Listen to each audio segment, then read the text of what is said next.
সকাল সন্ধ্যায় 3 বার করে এই দোয়াটি পড়ুন। সকাল এবং সন্ধ্যায় 3 বার করে আপনি দোয়াটি পড়েন।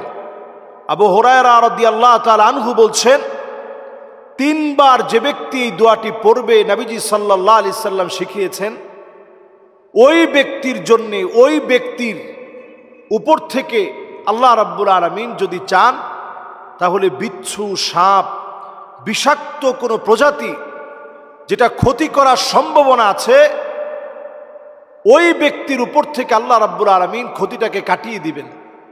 এজন্য আমরা প্রত্যেকে দোয়াটা পড়ার চেষ্টা করি, বুঝে বুঝে আল্লাহর কাছে বলার চেষ্টা করি, আউযু বিকালিমাতিল্লাহি তাম্মাহ মিন শাররি মা খালাক।